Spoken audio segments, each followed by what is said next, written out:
जो इंडिया वो इतनी बड़ी मार्केट बन चुकी है कि अब चाइना को भी उनके साथ हाथ मिलाने पड़ेंगे। जो मर्ज़ी हम कर लें, हम कहें कि हमारा जितना भी अच्छा चाइना दोस्त है वो हमें इतना सपोर्ट नहीं करेगा जितना वो इंडिया को सपोर्ट करेगा, क्योंकि हमें पता है कि अब जो एआई का जो दौर चल रहा है वो एआई जो सारा रिजोर्ट्स जो हैं वो ट्रांसफ़र हो रहा है इंडिया की तरफ। और उसके अलावा भी इतनी बड़ी वो मार्केट बन चुकी है, इंटरनेशनल ग्लोबल मार्केट बन चुकी है कि जहाँ पर पाकिस्तान को एग्जिस्ट करना बहुत मुश्किल है। मेरा नहीं ख्याल कि ये इंडिया या कोई हमारे जो दूसरे हमसाय ममालिक हैं वो ये चाहेंगे कि हमारे साथ उनके ताल्लुकात बेहतर हों, क्योंकि उनकी पॉलिसीज़ हमेशा मुसलमानों के अगेंस्ट और मुसलमानों को कुचलने की ही चलती रहती हैं। ये इस किस्म की वो नहीं है, लेकिन हमें कोशिश करनी चाहिए, हमें हाथ बढ़ाना चाहिए। सर, यानी कि आपको ये लगता है कि अगर आज चाइना और इंडिया के दरमियान दोस्ती की फ़िज़ा कायम हो रही है या दोनों ने हाथ मिला लिया है तो वो पाकिस्तान के मुखालिफ काम करेंगे? अब ये मैं उसको उसकी बदकिस्मती कहूँगा कि वो किसी बातचीत पे नहीं आ रहा। अपने फ़ौजी भी उसने लगाए हुए हैं, हमारे भी फ़ौजी उस पर लगे हुए हैं, नाहक कश्मीरी जो है वो जहाँ बहक हो रहे हैं। ये मामले का हल तो नहीं है, हल यही है कि हम बातचीत करें, क्योंकि अब जो है आपको पता है न्यूक्लियर वॉर का ज़माना है, उसके बाद भी एटम बम, हमारे पास भी न्यूक्लियर पावर है। अब जो आगे हल ये निकलेगा कि यार धमाके ही होने। यहाँ पर चाइना जो है और इंडिया अपने डिस्प्यूटेड एरियाज़ को साइड पर रख के वो न्यू रिलेशंस जो है वो कंटिन्यू कर सकते हैं, तो पाकिस्तान भी कर सकता है अगर पाकिस्तान की गवर्नमेंट और लेजिस्लेशंस और जो इनके इंस्टीट्यूट्स वाले हैं वो अगर चाहें तो कर सकते हैं, अदरवाइज़ तो कोई पॉसिबल नज़र नहीं आया। इंडिया और चाइना भी एक दूसरे के साथी तो नहीं है। इंडिया G7 ममालिक में से एक है और चाइना उसमें से नहीं है, और वो वजह सिर्फ एक ही है कि यूएसए चाइना को नहीं चाहता कि वो सुपर पावर बने, तो चाइना सिर्फ इस वजह से अपनी वो हदूद, और वो पाकिस्तान को भी स्टैंड बाय पे रखेगा, स्टैंड बाय पे रखेगा। अक्लमंद है ना, उधर भी खेलेगा इधर भी खेलेगा। नहीं, उसने खेलना नहीं है ना, उसने बिजनेस करना है। जो बिजनेस ही करना है ना, जो खेलने वाला होता है वो तो फिर पूरा अपना बेस्ट फुट फॉरवर्ड रखता है। इंडिया और चाइना के रिश्तों पर कई सालों से बर्फ जमी हुई थी जो अब पिघलती हुई नजर आ रही है। जैसा कि आप सब जानते हैं कि कुछ दिन पहले रशिया के अंदर ब्रिक्स मीटिंग हुई, जहां पर इंडिया और चाइना के दरमियान ये तय पाया कि अगर हमें ग्लोबल पीस कायम करना है तो हमें आपस में ताल्लुकात बेहतर करने होंगे।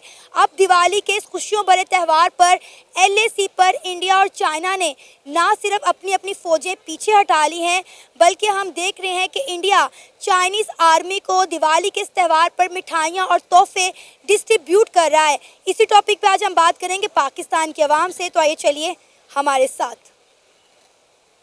ये तो एक पाकिस्तान के लिए भी एक पॉजिटिव वे तो नहीं कहेंगे हम लोग, लेकिन आपको भी पता है कि जहाँ पर ग्लोबल इश्यूज़ वहाँ पर क्रिएट थे आज से पहले चाइना और इंडिया में, लेकिन जो इंडिया वो इतनी बड़ी मार्केट बन चुकी है कि अब चाइना को भी उनके साथ हाथ मिलाने पड़ेंगे। जो मर्ज़ी हम कर लें, हम कहें कि हमारा जितना भी अच्छा चाइना दोस्त है वो हमें इतना सपोर्ट नहीं करेगा जितना वो इंडिया को सपोर्ट करेगा, क्योंकि हमें पता है कि अब जो एआई का जो दौर चल रहा है वो एआई जो सारा रिजोर्ट्स जो हैं वो ट्रांसफ़र हो रहा है इंडिया की तरफ। और उसके अलावा भी इतनी बड़ी वो मार्केट बन चुकी है, इंटरनेशनल ग्लोबल मार्केट बन चुकी है कि जहाँ पर पाकिस्तान को एग्जिस्ट करना बहुत मुश्किल है। वहाँ पर अभी हम लोग अपने आप को जो हम कहते हैं कि हम लोग बहुत बड़े, हम लोग तो अपनी जो लेजिस्लेशंस हैं और अपने जो कानून है वहाँ तक महदूद नहीं रह सके। हम तो लोग तो अपने आप को भी अभी तक वहाँ पर ग्रो नहीं कर सके, तो हमारे साथ चाइना क्यों चलेगा? आप ये बताएं, हमारे साथ चाइना क्यों चलना चाहेगा? चाइना ने एक बार भी पाकिस्तान की तरफ देखा भी नहीं। इंडिया के साथ हाथ मिलाते वक्त बहुत सारे पाकिस्तानी ये गिला करते हुए भी दिखाई दे रहे हैं कि भाई एक बार पाकिस्तान से मशवरा करना चाहिए था चाइना को। भाई क्यों चाइना पाकिस्तान से मशवरा करता? उसने अपना फ़ायदा देखा, अपना मफाद देखा, और वो जो कर रहा है वो ठीक कर रहा है। बिल्कुल वो ठीक कर रहे हैं, अपने वो पब्लिक के लिए भी और इंटरनेशनल ग्लोबल थिंकिंग के लिए भी वो बिल्कुल ठीक कर रहे हैं। हम लोग जो हैं, हम लोग भी अभी उसी सोच में डूबे हुए हैं कि हमारे पीछे कौन खड़ा हुआ है। हमारा जो कंट्री है 76 साल से चैरिटी पे चल रहा है। हम लोग, हमारे पास इतने रिसोर्सेज ही नहीं है कि हम लोग अपने कदमों पे आज तक खड़े हो सके, तो हमारे साथ चाइना क्यों चलेगा? ठीक है, ये एक मेन इशू है। और उसके अलावा जो है वो उनका एक अपना भी फॉरेन पॉलिसीज़ उनकी इतनी स्ट्रॉन्ग है और उनकी फॉरेन पॉलिसीज़ इंडिपेंडेंट है, वो लोग किसी के मतहत नहीं है। ठीक है, हमारे यहाँ तो हम लोग अगर कोई डिसीजन लेते हैं, रशिया उधर से, फिर चाइना और फिर उसके बाद US से जो है उनकी इंटरप्शंस होती हैं, तो हम लोग तो बढ़ पाते ही नहीं। जब तक उस वक्त तक हम लोग नहीं बढ़ पाएंगे जब तक हर इंस्टीट्यूट अपनी डोमेन में रह के काम नहीं करेगा। ठीक है, फॉर एग्जांपल आप लगा लें कि 4 साल से अभी तक जो है वो पॉलिटिकली इतने हम लोग गिर चुके हैं कि ठीक है, हमारी ओवरऑल ऑल द वर्ल्ड कोई रिस्पेक्ट ही नहीं करता। बिल्कुल ऐसा ही है। ठीक है, हमारे प्राइम मिनिस्टर की इतनी इंसल्ट्स होती हैं, वो बाहर जाते हैं, उनके साथ क्या क्या बिहेवियर उनके ओवरऑल हम एज अ पाकिस्तानी, मैं ये नहीं कहूँगा कि मैं पीटीआई या नून लीग को सपोर्ट करता हूँ, लेकिन हमें बुरा लगता है इस चीज़ से। क्या सर, इन सियासतदानों ने ना तो अपनी इज्जत छोड़ी है, ना ही पाकिस्तानियों की इज्जत छोड़ी और ना ही पाकिस्तान की इज्जत छोड़ी। अब आप देखें कि मुझे लगता है यहाँ पे पाकिस्तान के लिए एक बहुत बड़ा सबक है कि किस तरह चाइना और इंडिया ने अपने क्लैशेस को एक तरफ रख कर जो है आपस में जो है ताल्लुकात बेहतर कर लिया। अब देखिए कि कितने अरसे से दोनों मुल्कों के दरमियान बायलैटरल रिलेशनशिप जो थे वो जमे हुए थे। अब दोनों मुल्कों में खुल्लम खुल्ला ट्रेड भी होगी, क्योंकि उन्हें पता है कि भाई हमारा फ़ायदा आपस में हाथ मिलाने से ही है। अब अगर चाइना पाकिस्तान को सपोर्ट करता है तो उसमें भी चाइना का अपना मफाद है। बिल्कुल ऐसी बात ही है। कहते हैं ना कि उस वक्त तक जंग हो ही नहीं सकती। फॉर एग्जाम्पल, जब तक बादशाहों के अगर बेटे मरने लग पड़ेंगे तो जंगें ख़त्म हो जाएंगी। इस तरह का ये सिनेरियो चल रहा है पाकिस्तान में। जब तक पाकिस्तान के बैठे हुए इस्लामाबाद वाले एलीट क्लास के लोग जो हैं वो हमारा नहीं सोचेंगे, अपने कंट्री का नहीं सोचेंगे, ठीक है। आपको अभी डिसीजन का पता है कि देखें, अभी फैज़ ईसा साहब रिटायर हुए हैं, लंदन चले गए, उनको पता है कि मेरा यहाँ पर कुछ है ही नहीं, तो वो क्यों इस पाकिस्तान का बेनिफिट सोचेंगे। आप ये भी लगाएं, उन्होंने कैसे कैसे डिसीजंस दिए, उन्होंने लेजिस्लेशन को किस हद तक गिरा के रख दिया कि हम लोग खुद फैसले कर ही नहीं सकते। ठीक है, जो नेक्स्ट डिसीजंस आते हैं वो कहाँ से आते हैं, इस चीज़ का भी कोई आइडिया नहीं है।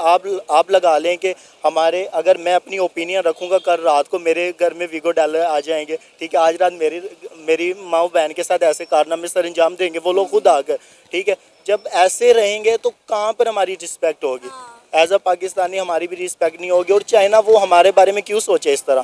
ठीक है, चाइना को यहाँ से जो प्रॉफिट मिलता है वो लेके जाता है, वो इन्वेस्टमेंट करता है, वो अपना प्रॉफिट जो है वो शेयरिंग करते हैं और लेके चले जाते हैं। ठीक है, हमेशा जहाँ पर जिस कौम ने आगे बढ़नी है, जिस नेशन ने बढ़ना हो, वो दूसरे डिसीजंस को साइड पर रख के जो मुखालिफ वाले होते हैं, ठीक है, उनको लेके आगे चलते हैं। हमारे साथ पहले भी हुआ कि हम लोग कहते हैं कि जो कश्मीर का इशू है उसको साइड पर रख के, ठीक है, ट्रेड की जाए, क्रिकेट को बहाल किया जाए, स्पोर्ट्स आनी चाहिए पाकिस्तान में, इंडिया में आनी चाहिए। चाइना ने भी तो लद्दाख इशू को साइड पे रखा है ना।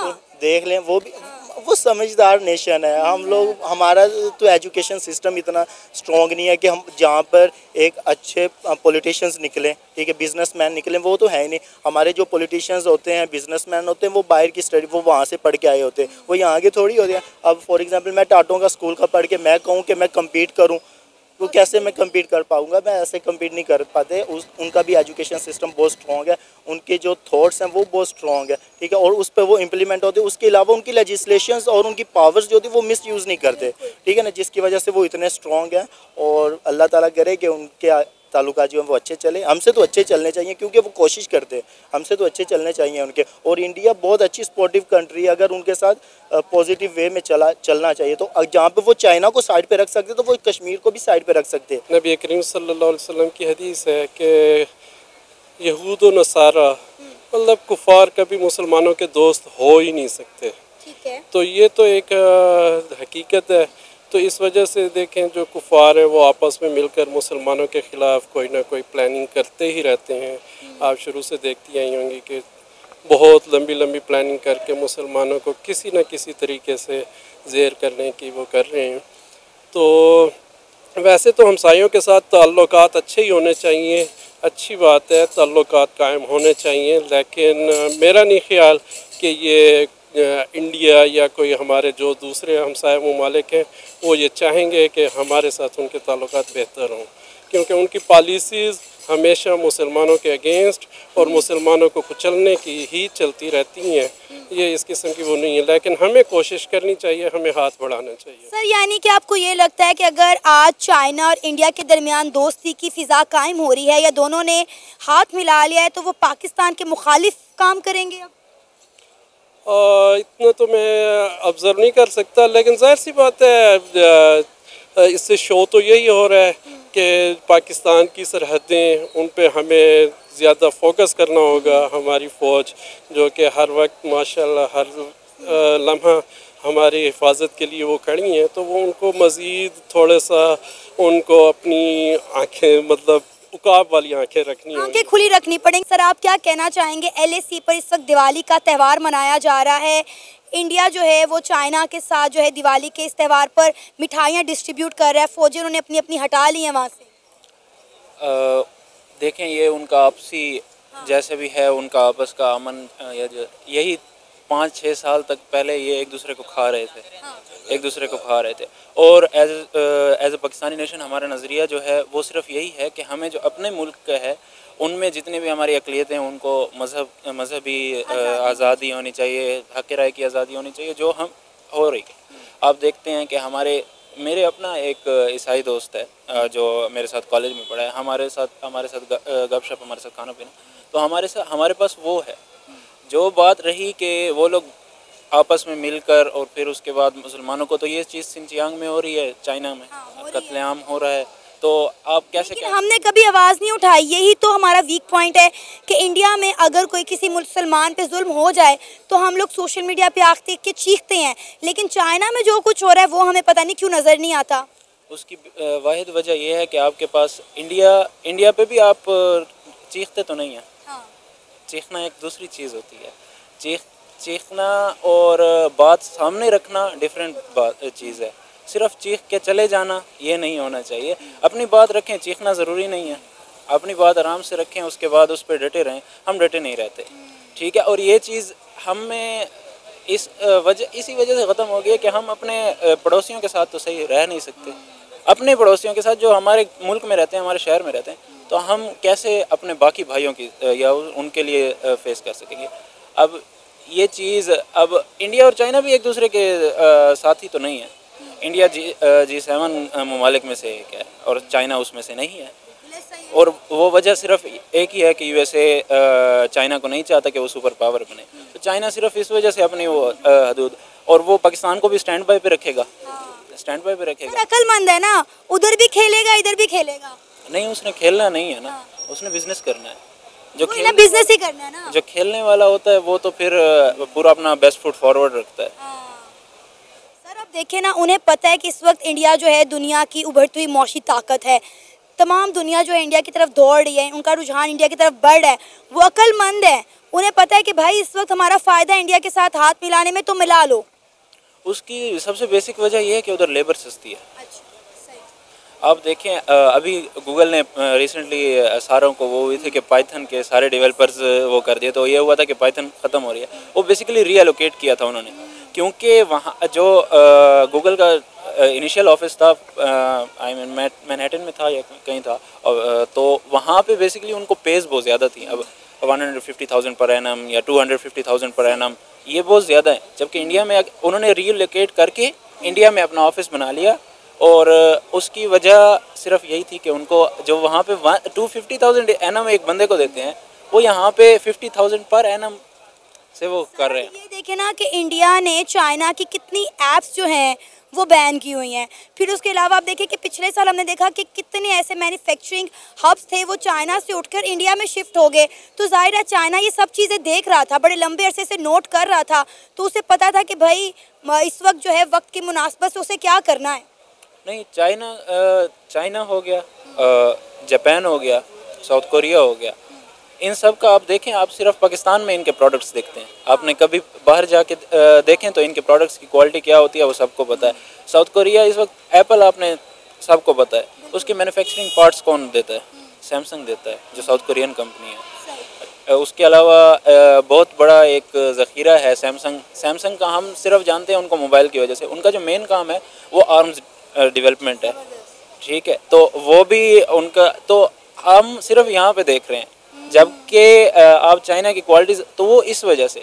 और जो इंडिया, सिर्फ इंडिया नहीं है, बांग्लादेश में भी है। बांग्लादेश में आपके इतनी सारी हैंडमेड इंडस्ट्रीज़ हैं, तो वहाँ पे सिर्फ इसलिए वो रीएलोकेट करते हैं कि उनको लेबर सस्ती मिलती है। सर आपको नहीं लगता कि इस वक्त हमें सीखने की ज़रूरत है कि जिस तरह लद्दाख का मसला एक तरफ रख कर इंडिया चाइना ने आपस में दोस्ताना ताल्लुकात कायम कर लिए हैं, उनके जो तजारती मामलात रुके हुए थे, बायलैटरल रिलेशनशिप जो उनके जमे पड़े थे, उन पर बर्फ़ पिघलना शुरू हो गई है। आपको नहीं लगता कि हमें भी इससे सबक सीखना चाहिए? हमें भी कुछ अरसे के लिए अपने बाकी इशूज़ जो हैं वो एक तरफ रख कर इंडिया के साथ हाथ मिला लेना चाहिए, क्योंकि देखिए 60 किलोमीटर पर हमारा बॉर्डर है, हमें बड़ा फ़ायदा अगर इंडिया से हमारी ट्रेड खुल जाती है। तो हमने ग्लेशियर पिघला दिए थे, अब सैलाब वो ला रहे हैं। अच्छा, हाँ, इतनी दफ़ा तो हाथ मिलाया है, ठीक है, अभी भी आप कोशिश कर रहे हैं, अभी बीच में फॉरेन मिनिस्टर होके नहीं गए इंडिया के, होके गए हैं ना, तो अब ज़्यादा क्या कर सकते हैं? आप सिर्फ एक कदम रख सकते हैं, आप उनको ज़बरदस्ती वहाँ से हिला नहीं सकते जहाँ पे वो ऑलरेडी हैं। तो जैसे आपने है कि बर्फ़ पिघला, यहाँ से ग्लेशियर पिघले हुए हैं। मेरे ख्याल से बहुत अच्छा है कि उन्होंने जो है मैसेज डिलीवर किया है। हमें भी इस चीज़ को जो है देखना चाहिए कि हम अपनी पाकिस्तान और इंडिया, हमारा जो मसला है कश्मीर है, फर्स्ट ऑफ ऑल ये बहुत बड़ा कॉन्फ्लिक्ट है जो कि एक नासूर बन के हमारे जो है हमारे दरमियान जो है एक वो पैदा हुआ है। हमें इसको ख़त्म करना चाहिए। और जारी बात, नेगोशिएशन से बातचीत होती है, उन्होंने आपस में नेगोशिएट किया है, बातचीत की है, वो एक पॉइंट पे आए हैं। इसी तरह हम अगर दोनों जिस हमारे प्राइम मिनिस्टर आपस में बैठ जाएँ, एक अच्छी कॉन्फ्रेंस कर लें, एक दम मैटर को सॉल्व कर देना कि हाँ यार ये इशू है और इसको हमने इस मोड पर लाके इसको हमने सॉल्व कर लेना। इस तरह जो है बेवजह लाइन पे फायरिंग वगैरह हो रही है, नाहक लोग जो है जहाँ बहक हो रहे हैं, इस चीज़ को हमने ना ये अगर हम उस पॉइंट पे आ जाएंगे तो इस चीज़ से हम बच जाएंगे। लेकिन सर इंडिया तो इस मुद्दे पे हमसे बात भी नहीं करना चाहता। आपको पता है कुछ दिन पहले पाकिस्तान ने एससीओ मीटिंग होस्ट की थी। इंडिया के foreign minister doctor S Jaishankar Pakistan आए हुए थे। उन्होंने आने से पहले ही कह दिया था कि हम किसी और मुद्दे पे बात नहीं करेंगे। ना उन्होंने ट्रेड पे बात की, ना उन्होंने कश्मीर पे बात की। वो आए हैं, अच्छे मेंबर की तरह मीटिंग अटेंड की और चले गए हैं। और नरेंद्र मोदी साहब का भी यही स्टांस है कि कश्मीर के मसले पे हमारा बात करना बनता ही नहीं, क्योंकि हमने आर्टिकल 370 कश्मीर से रिमूव करके कश्मीर का मामला ख़त्म कर दिया है। देखिए, हमारी तरफ से तो फिर भी एक किस्म का पॉजिटिव उनको जवाब देना चाहिए अगर वो इनकार कर भी रहे हैं, ठीक है। लेकिन ये उनकी तरफ से अब ये है, लेकिन इसको मामले को हल करने के लिए निगोशिएशंस ही हैं जो बेटर हल बनेगी। लेकिन हमारी तरफ से वही है कि हम कोशिश करते रहेंगे कि उनको बातचीत पे लेके, अगर वो नहीं आते फिर भी हम एज अ मुस्लिम होने का हम कहेंगे यार चलो आप हमारी तरफ से ट्राई यही होगी, हम कोशिश करते हैं। पाकिस्तान की जो नई गवर्नमेंट आई है वो तो चाह रही है कि भाई किसी तरह इंडिया और पाकिस्तान के दरमियान ट्रेड बहाल हो जाए, लेकिन इंडिया हाथ ही नहीं पकड़ा रहा। अब ये मैं उसको उसकी बदकिस्मती कहूँगा कि वो किसी बातचीत पे नहीं आ रहा। अपने फ़ौजी भी उसने लगाए हुए हैं, हमारे भी फ़ौजी उस पर लगे हुए हैं, नाहक कश्मीरी जो हैं वो जहाँ बहक हो रहे हैं। ये मामले का हल तो नहीं है, हल यही है कि हम बातचीत करें, क्योंकि अब जो है आपको पता है न्यूक्लियर वॉर का ज़माना है। उसके बाद भी एटम बम, हमारे पास भी न्यूक्लियर पावर है। अब जो आगे हल ये निकलेगा कि यार धमाके ही होने। और इंडिया भी न्यूक्लियर ताकत है और चाइना भी न्यूक्लियर पावर है, लेकिन उसके बावजूद भी आप देखें दोनों मुल्कों ने बैठे हैं, बातचीत की। आई वाज शॉक कि वो दिवाली का त्यौहार मना रहे हैं, एलएसी पे मिठाइयाँ डिस्ट्रीब्यूट कर रहे हैं। चाइना, इसमें मैं रिकमेंड करूँगा कि चाइना का सुपर पावर होना बहुत, मैं कहता हूँ, अहम चीज़ है कि वो एक एट ए टाइम पावर में है, ठीक है। पाकिस्तान जो है वो मैं कहूँगा वो अपने आप को डाउन समझते हैं उससे कि हम पाकिस्तान से नेगोशिएशन से बातचीत करना वो पसंद ही नहीं करते। चाइना एज सुपर पावर वो हाथ मिलाना पसंद करेंगे, जिस तरह वो अमेरिका के साथ भी है, कोलैब है उनका, और रशिया के साथ भी उनका कोलैब है। वो चाइना को एज सुपर पावर देख के उसके साथ उन्होंने हाथ बनाने की कोशिश की है कि हाँ ठीक है हम चाइना के साथ बैठ के तुम्हारे राहें सीधी हो जाएंगी। तो दोनों का फ़ायदा है, इंडिया का भी फ़ायदा है और चाइना का भी फ़ायदा है। दोनों के जो है बायलैटरल रिलेशनशिप बेहतर होंगे, ट्रेड जो है वो बढ़ेगी। क्योंकि जब इंडिया के foreign minister doctor Jaishankar Pakistan आए थे तो उन्होंने यही बात की थी कि हमें जो है अपनी सप्लाई चेन बेहतर करने की ज़रूरत है। और आपको पता है वर्ल्ड बैंक क्या कहता है? वर्ल्ड बैंक कहता है कि पाकिस्तान अच्छा हमसाया ही नहीं है, हम जो है अपने हमसाए ममालिक से बहुत पीछे रह गए हैं। देखिए, ना हमारी अफ़गानिस्तान के साथ बनती है, ना हमारी इंडिया के साथ बनती है, ना हमारी ईरान के साथ बनती है। इसके लिए एक first of all stable government का होना बहुत ज़रूरी है, ठीक है। एक अच्छा कायद हो जो आगे लेके चले मामला को, इसको पता हो कि मैंने कैसे दूसरे वाले के साथ अपने जो है इश्तवार करने हैं, कैसे लेके चलना। अगर आपने अफगानिस्तान मेंशन किया है, अफगानिस्तान को मैंने कैसे डील करना है, मैंने इंडिया को कैसे डील करना है, मैंने चाइना के साथ कैसे लेके चलना है। अब हमारा ये है कि जो है हम चाइना के साथ हमारा ज़्यादा रुझान है। हमारी पाक चीन दोस्ती बात काफ़ी पुरानी है, लेकिन हम इसको कहाँ गई पाक चीन दोस्ती जब इंडिया के साथ हाथ मिलाया चाइना ने? अब ख्याल नहीं आया पाक चीन दोस्ती का? अब चाइना ने अपना मफाद देखा है, ठीक है, इंडिया ने अपना मफाद देखा है। पाकिस्तान के साथ भी चाइना है, इंडिया के साथ भी अब उसने इस्तेमाल करने की कोशिश की है। चाइना हम अपना मफाद कब देखेंगे? सवाल ये है, हम क्यों बेवकूफ़ बने हुए हैं? हम क्यों दुनिया को गधे एक्सपोर्ट कर रहे हैं? हम भी जो है अपना जो निज़ाम बेहतर कर सकते हैं, अच्छी चीज़ें पाकिस्तान में मैन्युफैक्चर कर सकते हैं गधे एक्सपोर्ट करने के अलावा। जी, आपकी बात बिल्कुल ठीक है, लेकिन अगर इंडिया और चाइना ने हाथ मिला लिया तो पाकिस्तान को भी चाहिए कि जो बीच में उनको अपना को स्पेस कैरी कर ले, अपने को बीच में आ जाए, तो इंडिया के साथ वो अपने रिलेशनशिप इस्तेमाल कर ले। चाइना भी कोई मुखलिस दोस्त नहीं है हमारा, आपको पता है कि उसको CPEC से कितने मफाद हैं। अगर उसको मफाद है तो हमें भी उससे मफाद है, ये तो है बात है। अगर वो देखें अब चाइना की वजह से हमारी पाकिस्तान में कितनी जो है तरक्याती मंसूबे जो कायम हमारा पाकिस्तान चली चाइना के बिहाफ पर। आप देखें हमारे घर पाकिस्तान में जो सुई आती है ना वो भी चाइना से ही आती है। हम तो अपने मुल्क में कुछ बना भी नहीं रहे। चलें आ तो रही है ना, ये तो बात मैं कहूँगा। चलो कुछ ना कुछ तो आ रहा है। अच्छा। चलो चाइना से हमें कुछ फ़ायदा मिल रहा है। अब देख लें अमेरिका के साथ कैसे तल्लुकात है पाकिस्तान के। अब मैं आगे ऑफेंडेड बात तो नहीं करूँगा, लेकिन हमें उनसे भीख मांगनी पड़ती है। चलो फ़ायदा चाइना एज ए फ्रेंड तो हमें ट्रीट कर रहा है ना, वो कह रहा है कि चलो हम हेल्प कर देता हमारी वो। आपको पता है पिछले दिनों इंडिया की तरफ से एक बयान आया था कि अगर पाकिस्तान ने इंडिया के साथ बना कर रखे होते तो उन्हें चंद डॉलर के लिए IMF के तरले मिन्नतें ना करने पड़ते, इंडिया इतनी हेल्प और इतनी सपोर्ट करता पाकिस्तान की। ऐसे ही है, बिल्कुल ऐसी बात की है आपने। लेकिन एट द पॉइंट मैं ये बात करूँगा कि यार अगर आपकी जो डिस्कशन थी कि अगर इंडिया ने चाइना के साथ हाथ मिला लिया तो पाकिस्तान को भी यही इम्पैक्ट देना चाहिए कि यार वो हाथ मिला ले, वो लोग बाकी दीगर ममालिक के साथ अपने जो है। अभी भी वक्त है, अभी भी वक्त है, अकल के नाखून ले लेने चाहिए। जी बिल्कुल ऐसे ही।